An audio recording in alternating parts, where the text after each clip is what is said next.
We are live. Okay, we want to welcome everyone. Thank you for coming to our special board meeting today.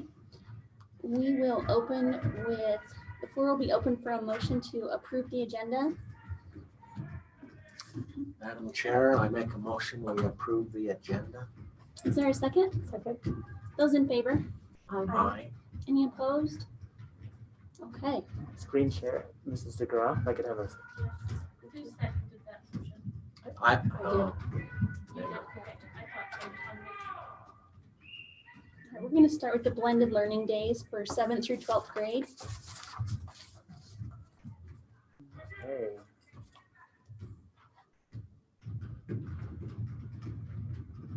All right. So, Madam Chair, if it'd be okay if we invite Mr. McDonald to come up to the front, Join us. and I'll pull up the action item for the blended learning. We have the two items here today. So on this first one, you can see that's on the proposal. Really, we've been worried about students finishing their work. We know that last spring when we had a lot of incompletes because of COVID, our teachers been working hard to get everybody caught up. But Mr. McDonald, can you give us some background on why this blended learning was proposed and where we're at? So the last professional day we were meeting as a staff to identify and plan interventions for students who are struggling, who are not, at the end of the day, aren't learning what we're hoping that they'll be able to learn. So I left the room to go talk to somebody about something. When I walked back in, the teachers had come up with a plan, and they asked that since the first 2 days of the next try are usually pass out syllabus and kind of go over some procedures and things like that, that they could use those 2 days before everybody goes into Thanksgiving break to try and catch up kids who have been gone a lot third try or hadn't gotten a lot of their work done in third try, and anybody who was basically at a D or an F in this try. I told them, had some questions about procedures and things like that. For the most part, they had answers to everything, and I told them I would bring it to you guys to decide. Is this just high school? High school and junior high, I think. High school and junior high. So how many kids do you think this will involve? No idea. Well, the number of kids right now with a D or below was around 60% in at least one class. Now, that could be a class of something as hard as a dual credit calculus class, and they're struggling. So that's not necessarily say that 60% of the students are not learning anything. They're just right now they're struggling a little bit. So they could be coming in that day for just one class. And is it my understanding that if they don't come in that day, they will receive the grade they have at that time? It'll be final, and they don't have any more chances to make that up. But if they come in those 2 days, they have a chance to raise that grade. And I don't, Mr. McDonald, but because I want to add on to that question. If we're trying to find a time when, as we're going, this isn't just for standards-based grading. This is also a COVID situation. When we had April and May hit, we had a lot of kids who checked out. Like they were, for whatever reason, they couldn't get on their internet, so they went and worked, and they just kind of gave up on school. Some of those kids have taken an initiative to try to get caught up, and some of the kids have just they've just been buried with everything that's new on it. So this proposal, I think, is reasonable when it comes to catching up from last trimester. I don't know if it's something like every single trimester in the future we're going to want 2 days to get everybody caught up, but somewhere we have to draw the line and say, all right, we need you done by this time. Because what's happening is when we don't have that endpoint done, some of the kids are going back, well, I'll do it tomorrow. And if tomorrow never comes, it's like a country song, tomorrow never comes, they'll never get their work done. And so this is one way to really motivate kids to say, okay, we're serious. Here are the tools to have us help you get done. But, and so whether 60% of the kids show up or not, I don't know, but if the kids know about that now, it might light a fire and say, okay, these guys are serious about having us done. That seems to me like a really high number. And do you attribute that to COVID? Oh, absolutely. I think if you imagine a student who's going through high school, and let's say they were taking a geometry class, and they had geometry B kind of. You know, they had our best version that we could give with COVID, and then they go straight into Algebra 2. That's a tough transition. You know, so I would say that some of it is a lot of students are behind, and they fall a little bit behind in the last week or so of any trimester. A lot of kids are coming in and getting work done. I'd say the busiest 2 weeks for the teachers are probably the last 2 weeks of any trimester. And a lot of kids are coming in and saying, oh, what do I need to do? How do I need to, you know, and now it won't be fill out some worksheets, write a paper. It'll be show me, you know, this. Is this going to have a rippling effect into the next try? Well, hopefully not. I think that's the nice part about standards is we identify these are the things we have to know. And eventually we can get them caught up to where they should be. I think the hard part is you miss some of the fun, neat little things that you can do when you kind of covered the things that are critical. Do you anticipate we'll have to do this again? If we have to do it again, what I would want to propose to the high school is that we utilize our Saturday school. Saturday? Yes, that we pay a couple of teachers to come in on a Saturday, and that we'll just tell the students, if you have a D or an F 2 weeks prior, these are the days you're gonna have help. So these 2 days are meant to be the first 2 days of the next trimester. Yes. Right. Yeah, and so it'll be a blended learning day where kids who have everything taken care of will go over the syllabus and go over 1 or 2 beginning type assignments. It won't help. These kids won't be behind already. When they start for the next. You know, Try. here's one thing they might. And I had a couple teachers come to me and say, we might be 2 days behind moving forward, but we're also trying to still catch up from spring with some kids. And so there's not a perfect answer for one of those. We either plow forward and leave people behind, or we slow down a little bit and be 2 days behind for the next trimester and try to get everybody caught up. Do you think 2 days will adequately catch students up? Because I mean, this seems like, I hate to say it, it's the last ditch effort. Yeah, Try and raise your grade at the very end, when even halfway through the trimester, we should be saying, okay, are we grasping the concepts or are we not? And what can we do at halfway point to catch them up instead yes. of at the very end? I think the nice part about at the very end is that there's no more new input per se. There's not, hey, this is a really critical concept second day that you need to know. You know, it's mostly classroom procedures, things like the expectations and things like that, as well as the syllabus and things like that. About a weekend is when you start to hit some of your really critical stuff that they can't miss. So the hope is that in trading a couple of days that are academically less strenuous for the chance to come in and get as much done as you possibly can, I think it's the most fair thing for those kids who struggle in third try. Some of their own choice, no question. Some because of family circumstances or home technology availability. I mean, Yeah. So it sounds like teachers want to do this. If they did this while you stepped out of the room and they come up with this plan. yeah, I'd never thought of that before. Yeah, it seems like they really want to do it, and I think we would be wise to back our teachers and support. Did you feel like everybody kind of felt that way, or was it? Yeah, pretty much universal. I mean, there's a couple, well, what about this? And they weren't against it. They just said, if we do this, are we setting a precedent that we always have to do it? Or if we do this, are we sure it's really going to accomplish what we're wanting? And those are fair questions that some of those other teachers made. But none of them were saying, if you do this, it's a drastic mistake. I didn't hear any of them say that. It just said, if you do this, there's going to be some type of pro and con. I just think if we're focusing on students, the pro definitely outweighs the con because of the unique situation that we've been in this last school year with COVID. I think if this was just a regular school year, one could argue that 2 days is way too much. And maybe that's something as we look at the new calendar moving forward into the 2021 school year, maybe we build a day like this in the day before the last day of the trimester to have some type of quote unquote reward for those students who are staying on top of things. I know other districts have done that with attendance. Some districts have an attendance, they call it an attendance final. So they have that last day where the kids that don't miss as many days don't have to take the attendance final.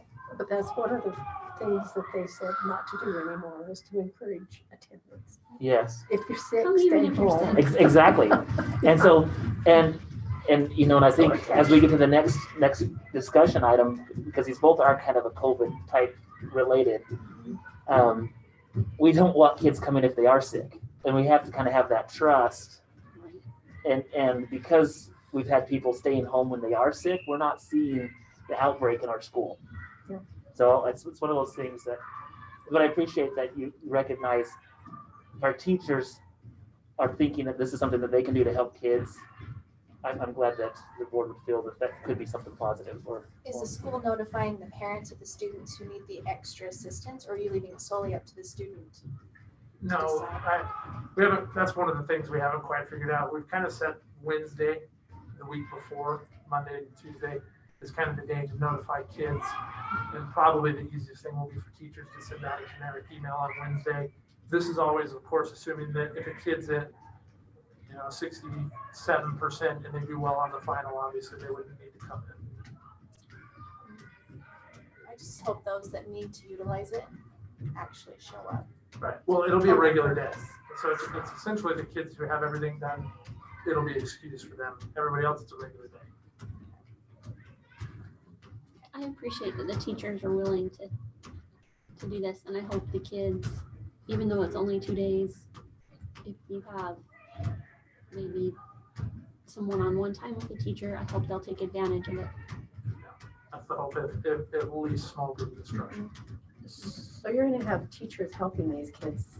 Who's gonna help the kids in the classroom where the teacher is gone? So the plan is to run it through like a normal day. If, let's say that you had everything done first hour, second hour you're struggling, it'll be just like our intervention hour where students will go at the second hour if they need more time there. Okay. So they'll basically follow the same bell schedule they have been the last, week before. But if they're struggling in all their classes, they go to intervention just Well, that one every- time? or no, go- every hour. They'll try and get as much as they can. So when they go into that class, they'll focus on things that they need to. Okay, so maybe some kids will be staying there all day. Yes, Okay. there could be a situation where I stay in second hour for 3 class periods because that's where I need to focus. And what have you got, volunteers or teachers that are there all day? The with teacher- them, the or- The teachers will be there. just Teachers will like be there on staff. So it's a regular work day for teachers. Our teachers. Well, I know they will, but who's taking care of the other kids that don't need it? They'll be at home. Oh, they don't have to come. Right. There'll be a blended learning day where they'll have an assignment online, shorter Oh, assignment. now go that's over the part I syllabus. missed. I thought you said it Sorry. was a regular day for all kids. Well, for the kids who are not. Just Yeah. dance. Didn't get that. No. Sorry. I didn't explain well, I apologize. So, is elementary going that day and? We would keep everybody else is- elementary regular schedule. Okay. And junior high is this situation. Ju- also. Junior high is the same situation.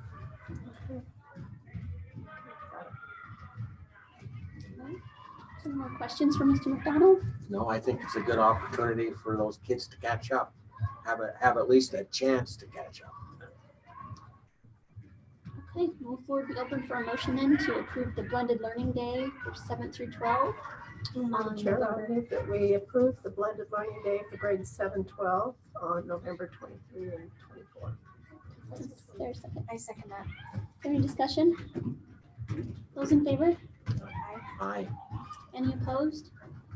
All right, motion passes. Thank you. Okay, thank you for your time. All right. Next is the district COVID plan. Right. Wrong button, of course. Yeah. Thank you, Mr. McDonald.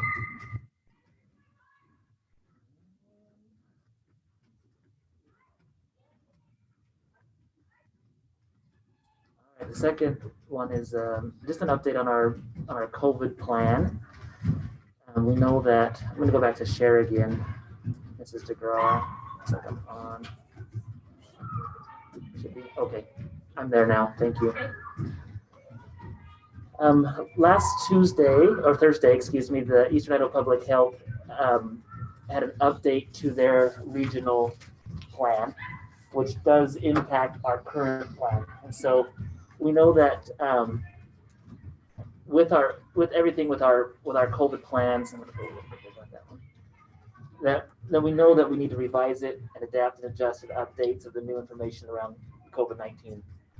And so the new consideration that came up as Eastern Idaho Public Health has changed their metrics for the orange risk level from 50 to 30. Now this is if we go back into the history of this, they're doing the best that they can to adjust. From my understanding, they base their decisions to change based on what's happening in the hospitals. And so that's kind of what's guiding their decisions on changing it. Initially, when we first started the school year off, 0 to 10 was green, 10 to 20 was yellow, and I think 20 to 30, and then 30 again was orange. And then they adjusted it where 20 to 50 was yellow, and now they brought it back to 50 to 30. So that's where we're at. So previous considerations, as we've talked about this, we know that House Bill 6 does protect school districts, and we're trying to make sure we're making decisions based on the recommendations from the Eastern Idaho Public Health, but also what we're seeing in our local community and in our local district. And so, with that, this discussion is going around with the board, or I want to propose to the board, as we've talked about these in different meetings with the different levels. Initially, each level had a different schedule in place. Green was in school the whole time. We started the year yellow with sounds like that basketball practice is going really fun. So if you hear those watching the meeting, we do have a basketball practice next door. The yellow, we had a remote day that we tried for 4 times and then we came back and we looked at it and said, is it really working? Is it helping? Is it providing the safety that, the health safety things that we're wanting? And the board decided to move away from those and just stay in full-time in school. And now that we are closer to the next level would have been orange, which would have been 50% in school, 50% out of school. We recognize that anytime we have that disruption in school, it impacts kids, it impacts teachers. And the question that we ask, is it really providing the health benefit that it was prescribed to do? And so that's why I wanted to bring up a proposed change to the board, that when we hit the orange level, I'm not seeing anything in our community or in the cases that have been presented to us in our district to indicate that moving to orange at 50% is really a necessity. That possibly when we get closer to the red would be the time that we move into the orange. Just because the numbers we're getting are coming from Jefferson County, and so it's not just our community. We recognize that we have cases in our community. We know that. But as of right now, we've only had 2 confirmed cases in our district, 1 teacher and 1 student. Those are the only things that we've had since the beginning of the school year. There may have been other cases that people have had, but what's happening is people, when they're sick, are staying home.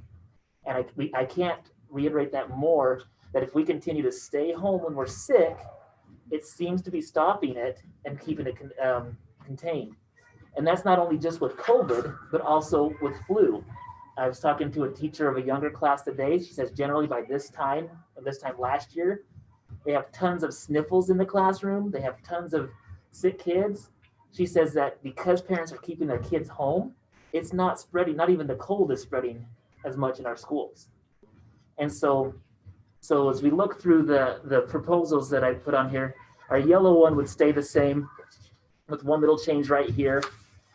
Initially, when we had our plan, the yellow was 1 step before a remote learning. So we put in there that meal pickup plans for remote days. This is too soon now. We need to take that out because if we move orange to the regular schedule, that we continue to check symptoms and do everything that we're doing, that we'll be able to do. So that's really the main thing, is that we don't start our 50% with our students until we're in the red. And that's really the main part about the proposed changes for right now. Other parts on that is just that group activities will reduce less than 50, that was one, unless an exemption is granted from the health department. I'll be sending that exemption in tomorrow to the health department that we have for our athletic events. Oh, And so, so you think they'll, well, we'll see. I'll send that in tomorrow. Mr. Williams? Yes. We need to include on there the extracurricular activities that are less than 50. The school, we're allowed to have more than 50. Yeah. So do we need to qualify that in there? I can. I was assuming that that's what that meant because that's what the held order. Maybe it's gotta be more defined, huh? Right, just to make sure that we're not sending a message to our patrons that it's everything. So I could say extracurricular on that. Yes. But I don't know. I'm just curious what the board's thoughts are on that proposal. We could keep the 50% and start in orange with 50%. But from what the anecdotal evidence that I have for West Jefferson, and I can't speak for other school districts, I can't speak for what's going on in the nation, we are not seeing the spread here. Like even with the times we've had positive cases, they're contained and they're stopped. And it's not spreading out. So right now we're at 27.5, Yes. and if we get to 30, that's the orange level. Yes, so we're 2.5 away from hitting the orange level. And really, again, that metric is based off of all numbers, community members. And I guess the question I pose, do we have to change everything we're doing in our school based off of something that may or may not be impacting us? Like there's a lot of assumptions here that people think, oh, the schools are causing it outside. We don't see that. Everything that we've seen is it's like if something happens at home where somebody gets COVID, that's the spot where it needs to stop, because if they stay home, it's not coming here. And that's the hot spot, is in people's homes, not in the schools. And so by moving to 50%, let's say that we have 4 more cases in Jefferson County, and we move to 50%, we've just disrupted our entire district off of something that's really not, The community. well, and it might be in the community, but not in the school community. And our decisions here are for and if we see something coming where we are starting to have an impact and we're starting to have a lot of outbreaks here, we'll call a special meeting and come back in and say, all right, we need to do something a little bit different.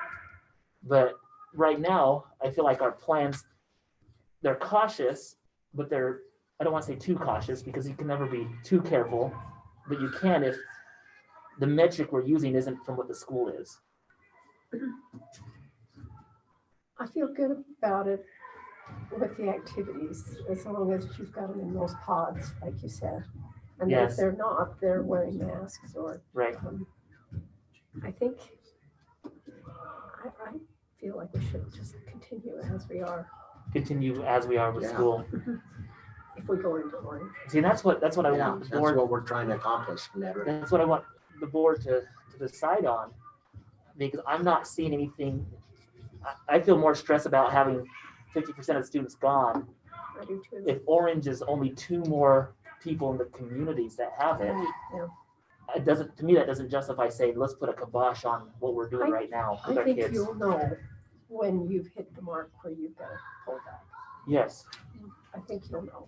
It may come fast, you may not ever reach that. and then if it does come fast, we'll call another meeting quickly and make a quick update to it. That's just it. It's a fluid situation. It is. And we just, It could happen any day, but right? it could go for a while. Well, is there any more discussion?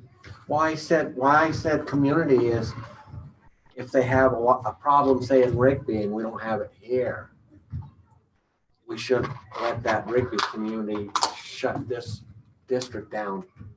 Well, I So bad. I think we do have it here. Yeah, but not maybe as We much do. as, say, over in a more populated But town. we say we have it in homes. We don't have it at the schools. At least it hasn't been with the confirmed cases that have come. 2 confirmed cases. And right now, no current confirmed cases. So we are not quarantining or isolating anybody right now within our school building. To me, it doesn't make sense just because the community moves into it that we all of a sudden, boom, cut our school off. We don't want to be This is working. detrimental to the progress. the teachers have made this last trimester. Oh, Yeah. It would be hard for students to have been moving forward and learning at the rate that they're learning and then to suddenly be cut back. So devastating. I think it's a Well, good move to stay open. and the feedback that we've had where we tried the remote days early on, because that's what we were kind of basically, I don't want to say we weren't forced to do it, but we were told, have a plan that has extra precautions into it. I think our precautions are working within our school setting, because that's where we're at. But I don't just, I do agree with you, Mrs. Rigby, that the teachers have made progress with their kids. They're on schedules. And anything that we do to take that schedule away, going back to our proposal from the beginning, we are trying to find a balance between protecting the potential health risks and the potential academic, social, emotional risks associated with extended closures and remote learning. And I think as we look at that, we're not seeing the health risk within our school setting, but we are seeing progress, and I hate to take that away. But if the health risk jumps up at us, I'll be the first to know Right. and we'll be able to pull back Then in we're and gonna have to modify, make a change. make a change. It sounds like we're all on the same page. Yeah. So the floor would be open for a motion on the COVID plan amendments as presented. Yeah, Madam Chair, I'll make that motion that we make the, lost my train of thought. Motion on the COVID plan amendments as presented. Sorry about that. Is there a second? I second that. Any more discussion? Those in favor? Aye. Any opposed? Okay, that motion passes. Thank you for coming, and the floor will be open for a motion to adjourn. Madam Chair, I make a motion that we adjourn. Is there a second? Second. Those in favor? Aye. Any opposed? All right, we're adjourned.